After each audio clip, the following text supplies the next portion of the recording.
Welcome to this video about the sisters Priscilla Hannah and Algerina Peckover. We will explore their significant role as sponsors of the Bible in Esperanto, a project deeply connected to their Quaker values and intellectual dedication. The sisters Peckover were key figures in Wisbech, Cambridgeshire. In this video, we examine their lives and address the key question: why did these two English Quakers decide to finance the creation of a complete Bible in Esperanto? Priscilla Hannah and Algerina Peckover were members of a prominent, wealthy banking family. Their deep roots in the Quaker community shaped their moral compass and led them to dedicate their resources to extensive philanthropic work across social and religious spheres. Priscilla Peckover was an exceptional polyglot, fluent in 16 languages. She viewed language as a vital tool for international understanding, believing that communication could foster peace. Her philosophy bridged the gap from language to mutual understanding and, ultimately, peace. Their Quaker faith was the foundation of their actions. It emphasized inner integrity, simplicity, a commitment to social service, and a pacifism that transcended national borders. Their support for the Esperanto Bible was a direct expression of these core beliefs. Beyond their local work, Priscilla was a dedicated peace activist, active in the Peace Society. Her commitment was so profound that she received 4 nominations for the Nobel Peace Prize, highlighting the international impact of her efforts to promote peace. Esperanto held a unique appeal for the sisters as a neutral international language. By transcending national and linguistic boundaries, it offered a practical path toward global communication and, in their view, a more peaceful world. For the sisters, the Bible was not just a religious text, but a way to provide universal access to fundamental intellectual and spiritual development. An international edition in Esperanto perfectly aligned with their goals of education and peace. It is important to note that the project for an Esperanto Bible already existed before the Peckover sisters' involvement. L. Zamenhof began translating books of the Hebrew Bible in phases as early as 1911, finishing his work by 1915.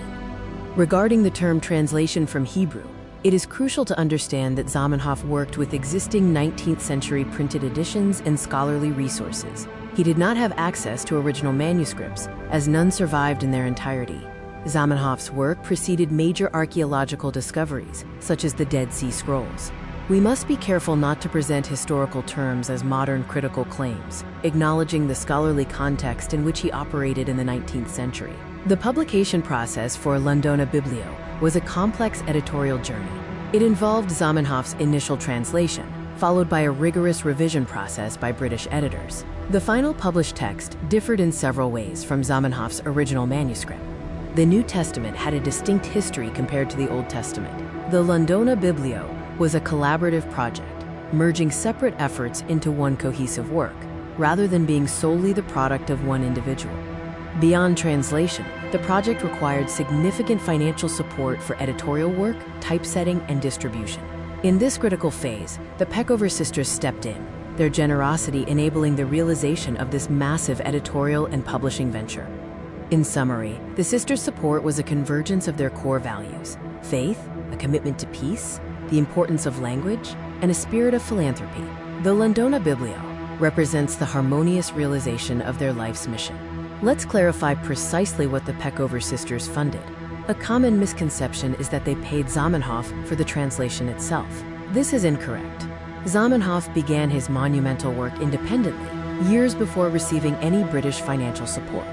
The sisters actually funded the publication process. Their contribution covered the expensive journey from finished manuscript to printed book, including scientific text editing, stylistic consistency, professional typesetting, and the final printing of the Unified London Bible. Their donation was substantial, totaling about $10,000 in the 1920s. Today, that amount would be equivalent to approximately $180,000, reflecting the immense resources they dedicated to this cause. This funding was critical. It fully covered the high costs of preparing the publication for print, allowing the final Bible to be offered to Esperantists worldwide at a very affordable and accessible price.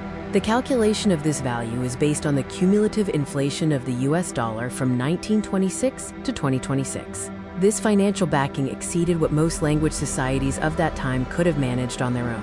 The result of this effort was the Londonske Biblije in 1926. It was a milestone edition created in collaboration with the British and Foreign Bible Society, representing years of editorial and linguistic labor. This edition brought together Zamenhof's Hebrew Bible translation, which was edited and revised, and the Christian Greek scriptures, which had been prepared independently by a circle of British Esperantists. By merging these two distinct translation efforts, the Londonske Biblije became the first complete Protestant Bible in Esperanto in history, marking a monumental turning point for the entire Esperanto community. When evaluating what the Peckover sisters enabled, we must avoid counterfactual myths like the Bible would not exist without them. Instead, we should assess the precise, material dimension of their historical support. Their documented significance lies in creating the material conditions for the project. They ensured the financial stability required at the crucial moment of printing, directly securing the successful launch of the 1926 London Bible. The history of Esperanto often focuses solely on Zamenhof. However, every great movement requires active institutions and patrons ready to take on financial risks, and the Peckover sisters were vital in this capacity. Priscilla and Algerina belonged to this small circle of people of action. Their commitment and capital allowed for the transition from noble dreams to the material reality of the Esperanto movement. Priscilla was an exceptional polyglot who spoke 16 languages. Her intellectual depth and Quaker faith drove her charity and mecenatstwo, or patronage. She also gained significant recognition for her activism, including 4 nominations for the Nobel Peace Prize. Algerina Peckover also played a vital role in this story, providing co-financing and essential support for the project. Together, the sisters formed an extraordinary bridge between different worlds of faith, language, and philanthropy. Ultimately, the story of the Peckover sisters is a testament to the fact that the history of any language is also the history of those who created the conditions for great works to reach readers everywhere. Thank you for joining us for this look at the legacy of the Peckover sisters and their contribution to the Esperanto movement. Their story remains a compelling example of how dedication and generosity can help shape cultural history.